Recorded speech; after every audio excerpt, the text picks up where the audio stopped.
Assalamualaikum warahmatullahi wabarakatuh. Alhamdulillahilladzi an'ama alaina bi nikmatil iman wal islam. Asyhadu an la ilaha illallah wahdahu la syarika lahul malikul alam. Wa asyhadu anna Muhammadan abduhu wa rasuluhul mab'usu bi syara'il islam.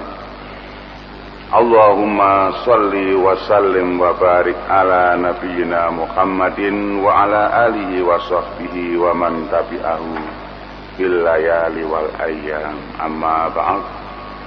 Wa qala Allah ta'ala fi kitabihil karim wa ma arsalnaka illa rahmatan lil alamin. Wa qala sallallahu alaihi wasallam, Ayyuhan nas absus salam wa at'imut ta'am wasilul arham wasallu bil lail wan nasu niyam tadkhulul jannata bisalam.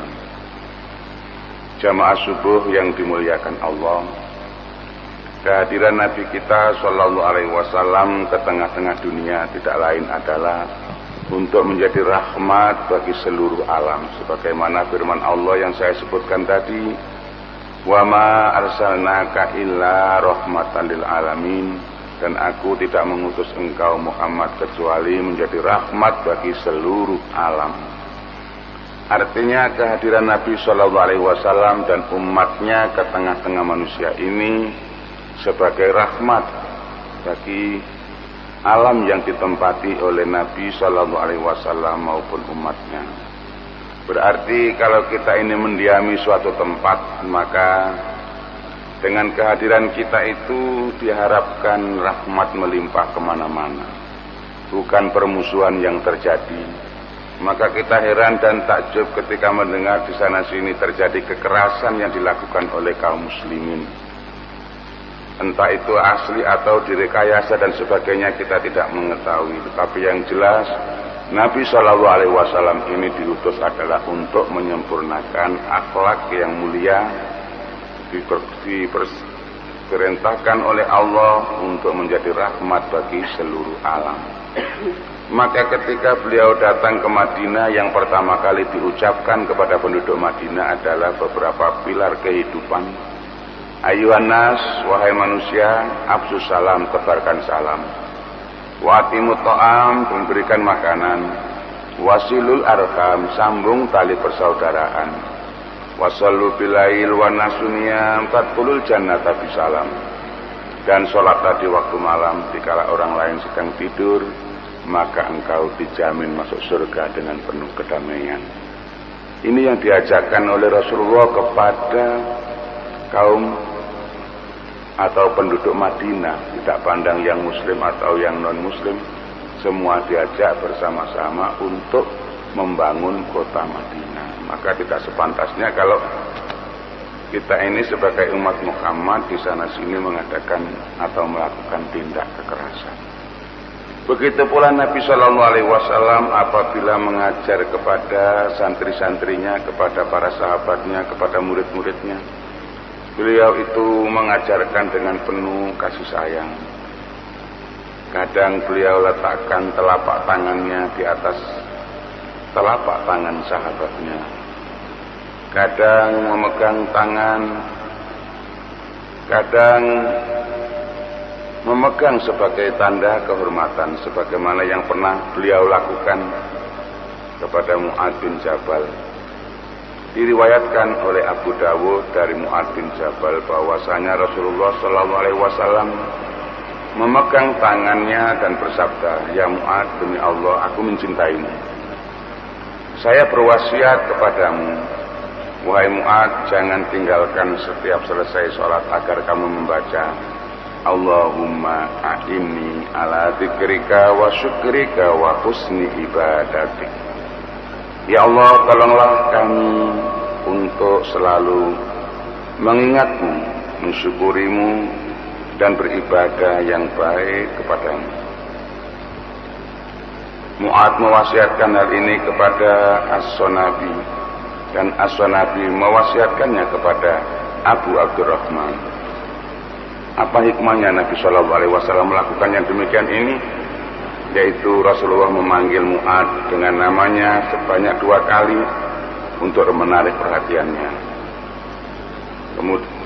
Kemudian beliau memberitahukan kepada Mu'adz tentang kecintaan beliau kepadanya dengan bersumpah.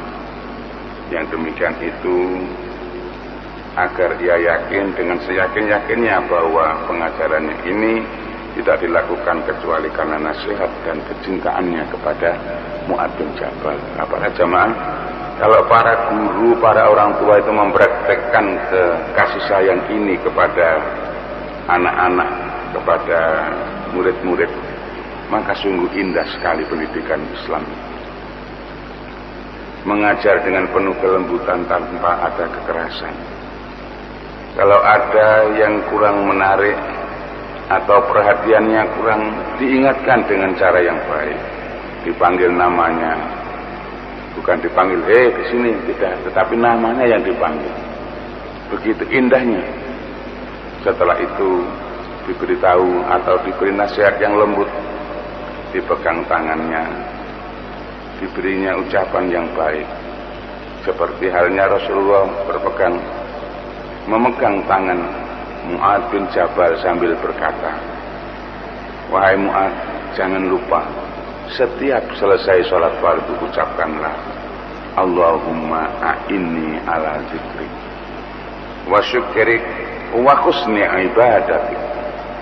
Ya Allah, tolonglah kami untuk selalu mengingat-Mu. Jadi untuk selalu mengingat Allah itu kita minta tolong pada Allah. Tidak bisa kita bersombong diri, wah saya ini orang alim, saya ini orang khusyuk, dan sebagainya. Tapi perlu mendapatkan pertolongan dari Allah. Makanya Nabi mengajarkan, Allahumma a'inni ala dzikrik. Ya Allah, tolonglah aku agar aku senantiasa ingat kepadamu. Betapa indahnya kalau kita ini selalu ingat kepada Allah, maka Allah pun mengingat kepada kita. Kemudian yang kedua, minta tolong kepada Allah agar kita ini pandai bersyukur kepada Allah. Dan yang ketiga, minta tolong agar senantiasa memperbaiki ibadah atau kebaikan ibadah kita kepada Allah Subhanahu wa Ta'ala. 3 hal ini kalau kita praktekkan dalam kehidupan sungguh sangat indah. Yaitu, ya Allah, tolonglah aku untuk mengingat. Alangkah indahnya kalau dalam hidup ini kita selalu ingat kepada Allah. Bukan ingatnya dikala senang saja atau dikala susah saja. Kadang-kadang kita ini ingat kepada Allah kalau susah. Ya Pak Amin ya, kalau susah ingat. Aduh ya Allah sakit dan sebagainya ya Allah. Tapi setelah sembuh dari sakit, setelah lepas dari kemiskinan, lupa. Ini sering terjadi di tengah-tengah manusia. Maka sahabat yang tergolong sahabat ahli surga Mu'adz bin Jabal ini diberitahu oleh Rasulullah, biasakanlah kamu minta tolong kepada Allah untuk senantiasa ingat kepada Allah. Banyak contoh yang dipaparkan dalam sejarah, betapa banyak orang yang semula menderita lalu mendapatkan kebahagiaan dari Allah, lupa dan akhirnya celaka. Di zaman Nabi ada sahabat Sa'labah yang kambing-kambingnya jadi ratusan ribuan banyaknya, akhirnya lupa kepada Allah sehingga celakalah ia. Di zaman Nabi Musa, Korun itu semula miskin, tidak punya apa-apa, minta didoakan oleh Nabi Musa kepada Allah, didoakan. Hartanya bertumpuk sampai punya istana, punya bermacam-macam keperluan hidupnya. Tanahnya luas, bangunannya juga megah. Namun karena ia ingkar kepada Allah, akhirnya semua hartanya terpendam dalam tanah, terkubur dalam tanah karena keserakahannya dalam hidup-hidupnya. Sehingga kalau ada orang menemukan sesuatu di tempat yang terpendam atau tersembunyi di dalam tanah, mereka sering mengatakan, saya telah menemukan harta karun. Karun itu dari kata korun di zaman Nabi Musa alaihissalam. dan banyak contoh-contoh yang lain. Kenapa kita tidak selalu ingat kepada Allah di waktu pagi, di waktu siang, di waktu malam? Di antara salah satu hadis Nabi Shallallahu Alaihi Wasallam yang menyatakan bahwa orang yang sholatnya diterima itu di antara tandanya adalah senantiasa menggunakan waktunya untuk zikir kepada Allah. Wa qata'an nahara li dzikri, dan ia gunakan waktu siangnya untuk ingat kepadaku. Kalau siang saja ingat, apalagi di waktu malam dan di waktu yang lainnya. Maka salah kalau ada orang mengatakan sewaktu saya bekerja saya tidak ingat Allah, tapi sewaktu beribadah saya sangat ingat kepada Allah. Salah demikian. Kemanapun saja kita pergi, dimanapun saja kita berada, kita harus senantiasa ingat kepada Allah. Bukan berarti kalau kita memegang palu lalu memaku sesuatu, ingatan kita terturah kepada Allah, lupa dengan pakunya sehingga merasa tidak demikian. Artinya setiap memulai sesuatu ingat nama Allah, bismillah, alhamdulillah dan sebagainya. Itulah yang disebut mengingat Allah. Di dalam hati kita ini tidak pernah lepas mengingat Allah. Artinya hati kita ini tidak pernah terpisah dengan Allah. Sehingga Nabi mengatakan, aini mata namwal, mataku tak pernah pejam. Sekalipun mataku pejam, hatiku senantiasa melek, senantiasa berjaga ingat kepada Allah Subhanahu wa ta'ala. Saking sulitnya acara ini sampai Nabi mengajarkan kepada Mu'adz agar Mu'adz senantiasa bermohon kepada Allah, meminta agar Allah selalu memberikan kemudahan, memberikan pertolongan untuk Mu'adz agar selalu ingat kepada Allah Subhanahu wa ta'ala. Begitu pula bersyukur. Kalau kita lihat kita ini sedang sakit, satu hari saja kita sakit, rasanya bukan main. Dunia ini melayang kemana-mana. Seluruh tubuh kita mulai dari ujung rambut sampai ujung kaki semua terasa sakit, bergetar sakitnya. Saat itu kadang-kadang kita putus asa. Kita bersyukur kepada Allah. Padahal kalau kita ingat banyak mana sakit kita dengan sehat kita, masih banyak sehat kita. Kenapa kita tidak bersyukur kepada Allah dan bersabar atas segala yang menimpa kita? Karena semua itu adalah ujian dari Allah. Sakit ataupun sehat, kaya ataupun miskin, semuanya itu adalah ujian dari Allah yang harus kita terima dengan senang hati, dengan rasa syukur kepadanya, dan bersabar atas segala yang menimpa kita. Apabila kita bersabar, maka balasan Allah sangat besar. Namun sebaliknya, apabila kita berputus asa, maka siksa Allah sangatlah pedih.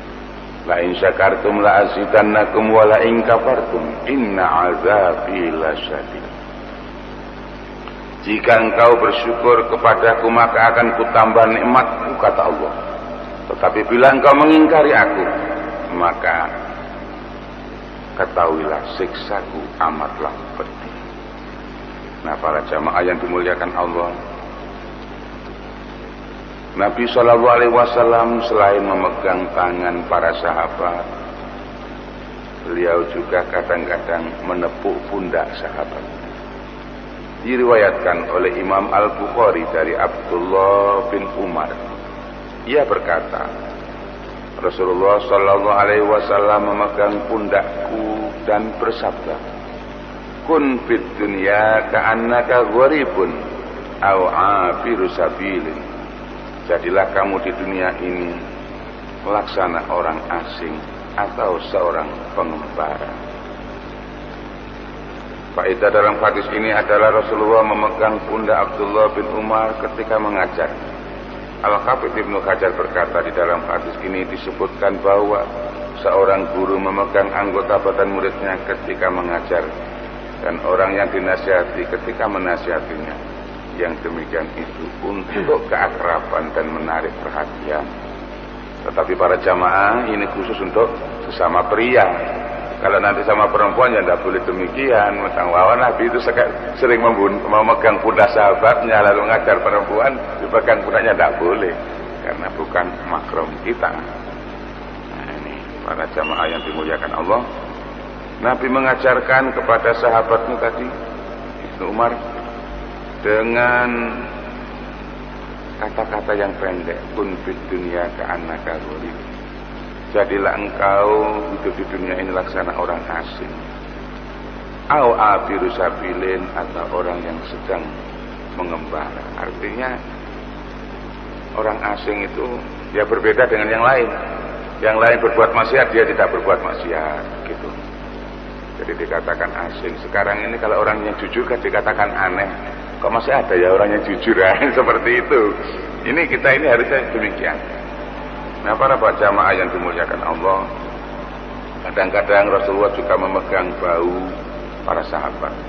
Di antaranya Ibnu Abbas dipegang baunya lalu didoakan. Diriwayatkan oleh Ahmad dari Ibnu Abbas, ia berkata, Rasulullah menaruh tangannya di bahuku atau kadang di pundak. Sa'id ragu kemudian bersabda, Allahumma faqihu fiddin wa 'allimhu ta'wil. Ya Allah, pahamkan dia dalam urusan agama dan ajarilah dia tafsir. Ini para jamaah yang dimuliakan Allah. Kita lihat di sini bagaimana Rasulullah memegang bau sahabatnya sebagai tanda cintanya lalu mendoakan.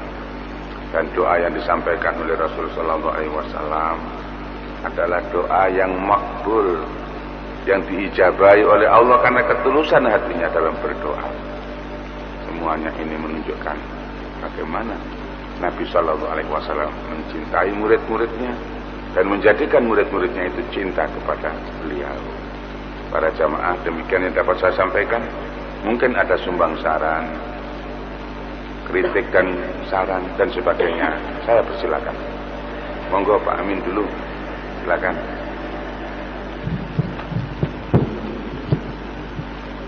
Ini Ustaz, bagaimana cara memotivasi pada anak-anak kita itu tentang masalah bab belajar, baik itu masalah pelajaran di sekolah, khususnya pelajaran masalah sholat dan mengaji, dan bagaimana menanamkan kepada anak-anak kita itu agar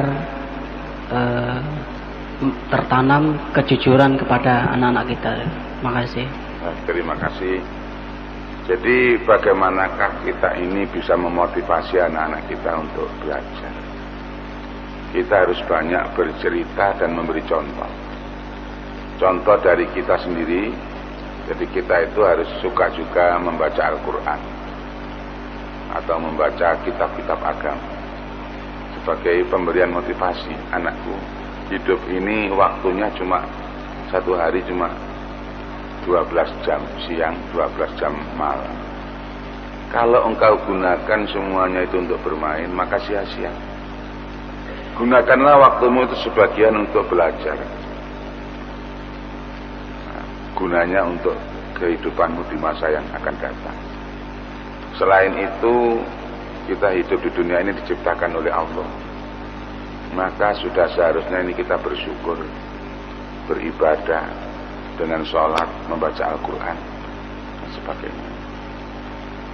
Kemudian diberikan contoh-contoh dari para sahabat Nabi yang telah mengamalkan ajaran Rasulullah itu bagaimana hasilnya. Motivasi yang demikian itu perlu diberikan. Adapun hiburan dan sebagainya itu adalah kesenangan yang sesaat, anakku. Kamu boleh, tetapi jangan sampai tenggelam dalam hiburan itu. Olahraga dianjurkan agar kamu sehat, tetapi jangan berlebihan. Bersenang-senang dengan teman dan sebagainya silakan, tetapi jangan berlebihan. Dan jauhilah kesenangan yang berbau kemaksiatan, karena itu menimbulkan madarat. Ayat demikian ini kita berikan contoh, kita berikan motivasi.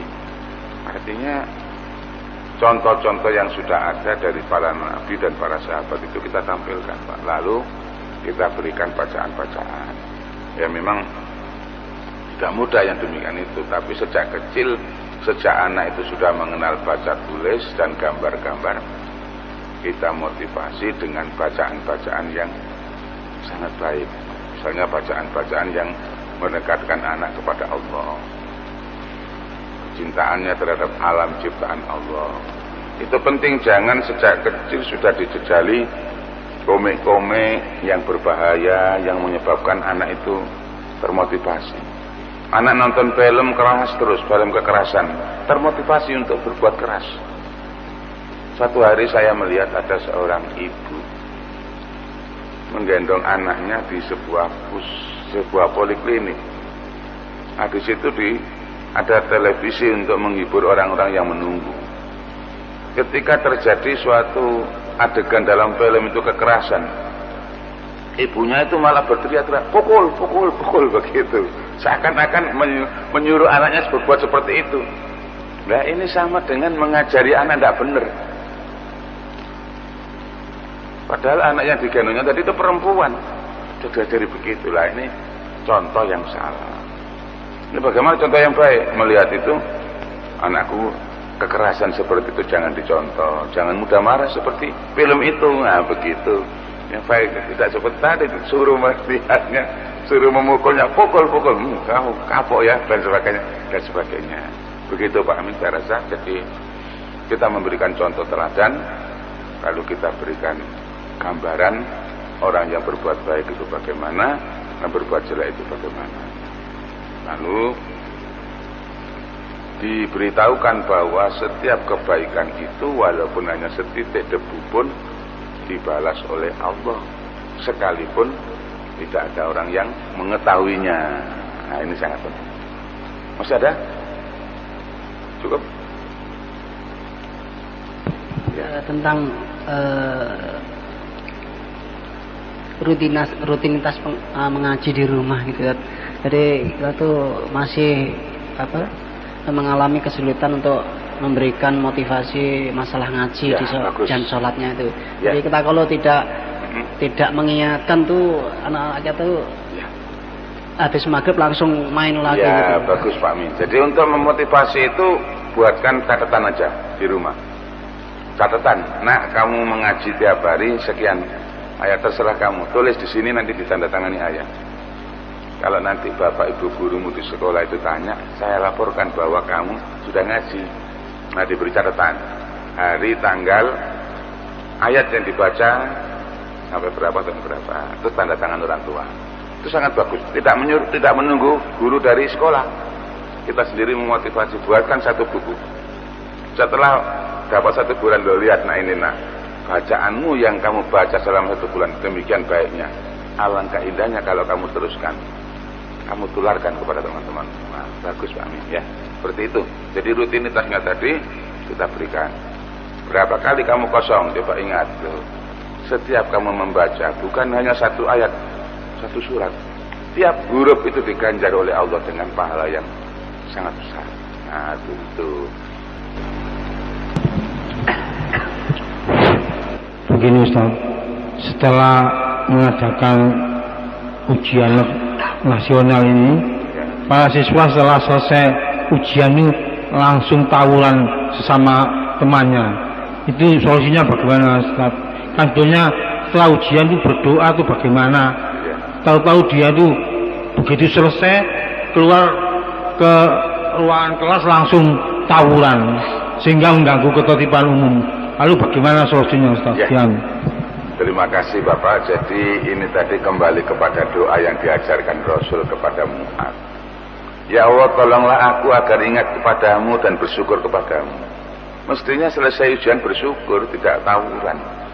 Maka guru-guru hendaklah mengantisipasi, terutama pimpinan atau pengelola sekolah, agar setiap selesai ujian tidak diadakan acara yang sifatnya hura-hura. Karena yang demikian itu sangat berbahaya. Daripada baju dicoret-coret, berikan kepada anak yang tidak mampu. Daripada tawuran, lebih baik silaturahim, saling tukar kenang-kenangan mau berpisah. Nah, ini harus ada contoh dan motivasi dari para orang tua, guru, dan pengelola sekolah. Kalau tidak, nggak bisa. Jadi solusinya para orang tua, guru, tokoh-tokoh masyarakat yang mengetahui adanya ketimpangan atau penyimpangan dari kegiatan setelah UNAS harus diluruskan. Jangan lo gamelan duwe murid ae kok. Alah gamelan duwe anak wae kok, jangan demikian. Tapi kepedulian kita ini harus ada. Demikian Pak Darno. Dan mungkin sudah cukup ini. Masih ada Pak Amin? Ya, sebenarnya masalah pendidikan itu sangat amat banyak, namun waktu jua yang menyebabkan kita membatasi diri, dan mudah-mudahan pada pertemuan yang akan datang itu semakin banyak jamaah yang mengikutinya, karena ini tadi hujan mungkin ya agak sedikit dibanding waktu-waktu yang lain, tapi mudah-mudahan tidak mengurangi kekhidmatan kita dalam mencari ilmu di hadapan Allah Subhanahu wa taala. Mari kita tutup dengan doa kafaratul majlis. Bismillahirrahmanirrahim. Subhanakallahumma wa bihamdika nasyhadu an la ilaha illa anta nastaghfiruka wa natubu ilaik. Rabbana atina fid dunya hasanah wa fil akhirati hasanah wa qina adzabannar. Wa subhana rabbika rabbil izzati amma yasifun wa salamun alal mursalin walhamdulillahi rabbil alamin. Wassalamualaikum warahmatullahi wabarakatuh.